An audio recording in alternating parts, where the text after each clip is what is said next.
stocks and markets. All right, well, to kick things off the back of last episode, Ren, we spoke about Rio Tinto getting into the lithium game. Well, getting more into the trying lithium game. to.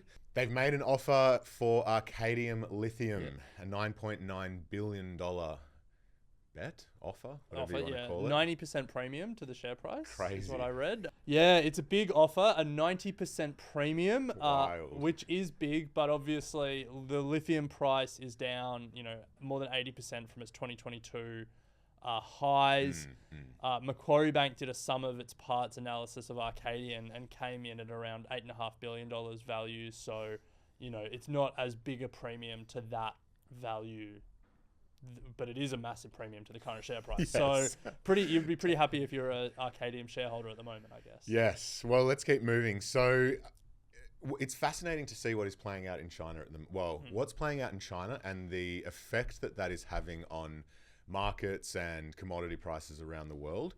We've seen the China's National Development and Reform Commission announce stimulus, which we knew was coming, but it's not to the extent that markets anticipated.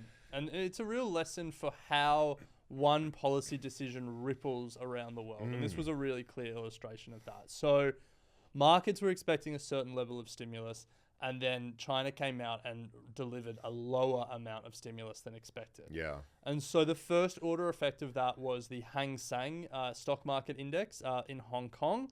It dropped 9.4%, which was the biggest drop since 2008 for that index. But it didn't stop there. The ripples continued to spread out. Commodity prices were the next affected.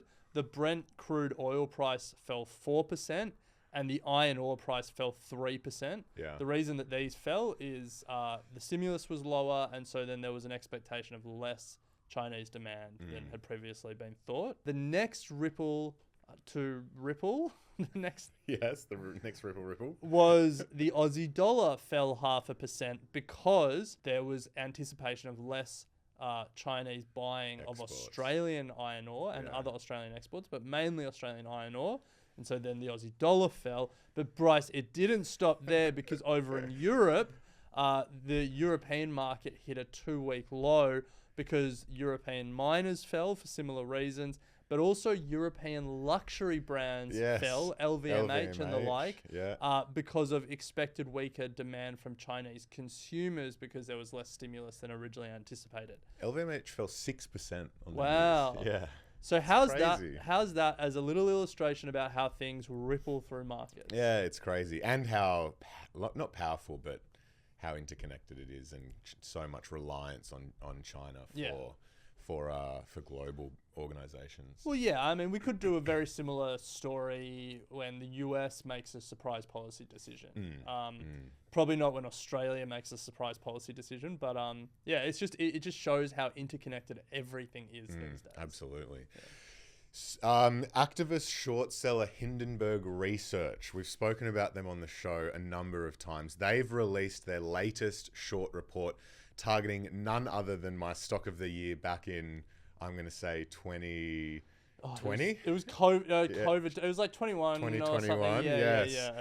Gaming giant Roblox. Yes. Now, Hindenburg claim that Roblox has inflated its numbers. I remember when we were talking about it, they said something like 25% of kids in America play the game or something along those lines. I think they have about 30 million daily active users or thereabouts. No. You're 79 million daily active users. Oh, wow. There you go. And it was something stupid. It was like half of kids aged 9 to 14 play Roblox or something like that. It is actually crazy. And if you aren't familiar with Roblox, ask a kid in your life, because I guarantee you they either know it or play it. Well, Hindenburg claimed that they've inflated their numbers, including daily active users, and that they've prioritized growth over child safety. Yes. They signed up and they think that there's just it's flooded with bots and stuff like that, and they think that's how they're pumping up their daily active users. And they just were saying that there's like no safety checks on the sign up process, and then you can like message other users and stuff like that. Well, yeah, Ren, it did amaze me that for a company that attracted so much attention, they remained unprofitable. Yeah. It's like, guys, what's going on? It's a fair question to ask, like, if you have half of the kids playing this game, and that's not an exaggeration, it's like at what point do you say we should be profitable at this scale? Yes. But their losses have expanded every year. 250 million, 500 million, 900 million, and now 1.2 billion in the last full year. Jeez. But their revenue is growing double-digit percentage. In 2021, it grew at 110%. So it more than doubled its revenue. Last year, it grew revenue 26%. So it's growing really quickly, but its losses are expanding as well. That's not why Roblox have come under Hindenburg's scrutiny. But so let me give you the title of the short report, because I think one thing that Hindenburg does very well is they capture media headlines with sensationalized short report titles. And I've got a few others to talk to it, but how's this for a Roblox title? Roblox, inflated key metrics for Wall Street and a pedophile hellscape for kids. Like, pretty intense. They're pretty intense. Yeah. Now, the question is, how do you think the shares responded? Well, usually there's a fall. Usually there is a fall. Yeah. So I would imagine that's what's happened. Yeah. So you're right. It fell about 9% immediately, like when it opened after the report was released. Where do you reckon shares are now? Up. Yeah, up 1% from where the from just before the report being released. And this is kind of my gripe with the activist short selling community at the moment, because I think if you rewind 10 years ago, they were uncovering like real frauds that regulators weren't catching. Hindenburg, Muddy Waters, like they were doing really important work. But if you fast forward now, the activist short seller community has got like a pretty well-worn playbook, and it's become like a very short-term play. And the play is you get your short set, so you make a bet about the price falling, you write the most sensational piece you can, that you try and get it picked up in the financial media. And Hindenburg do this really well because they've got a brand in this community. They get picked up by CNBC and the like. We're talking about it. There's an initial fall, and that fall generally is between sort of 8% and 30%, depending on the allegations and, the company. So, but then you will almost always, sometimes even intraday, you will see a pretty strong retracement. And like that initial fall, they will make up a lot of it. And it's just like you release a report, and then I reckon they liquidate their shorts pretty quickly a lot of the time. They just profit from that initial fall. Because it just seems to happen over and over and over again. And it's like, Adani, like that was Hindenburg's most famous recent one.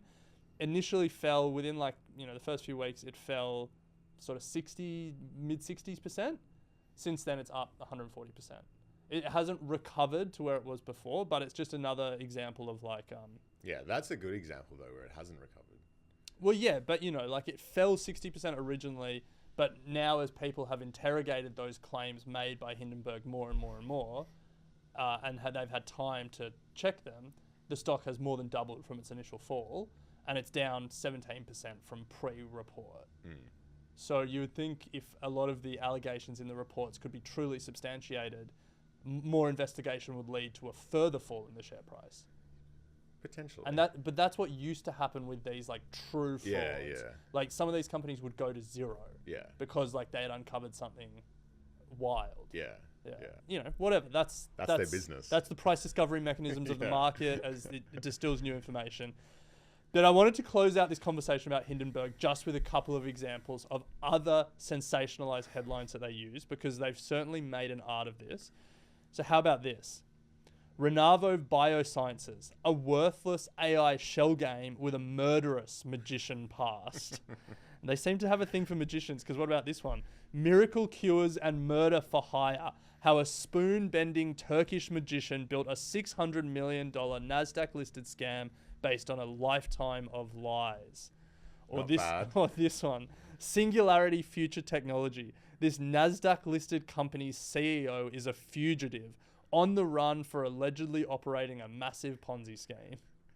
So they're good at their job. Credit where credit's due. They certainly get you clicking. That's right. Well, yes. I guess what we never do is follow up on, has Roblox actually inflated its numbers? Probably worth actually...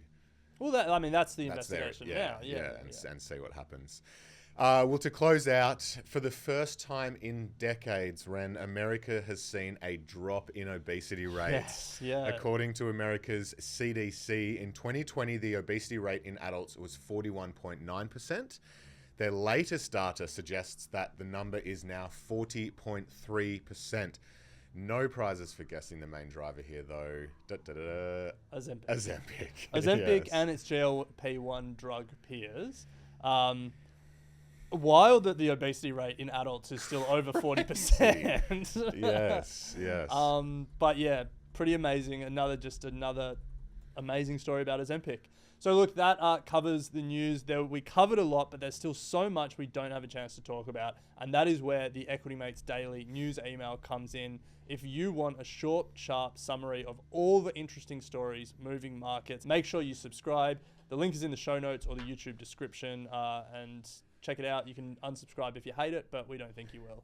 No, we don't. And just to close out on that, you think 40% is crazy? Australia's is 66%. No, Australia's obesity rate is not 66%. For adults? No, Australia's overweight rate might be 66%, but I Same guarantee you, no, it's not the same It thing. says portion of adults overweight or obesity has remained at 66%. So they have like normal weight, overweight, and then obese. So that's not the apples to apples. I guarantee you we're not worse than America. I guarantee you.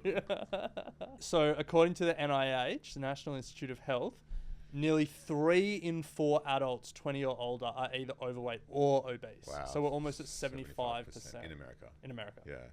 Anyway. Wild. Wild. Big market opportunity for Novo Nordisk and Eli Lilly. Yeah. I will say this about investing. Everything you do learn is cumulative. What I learned at 20 is useful.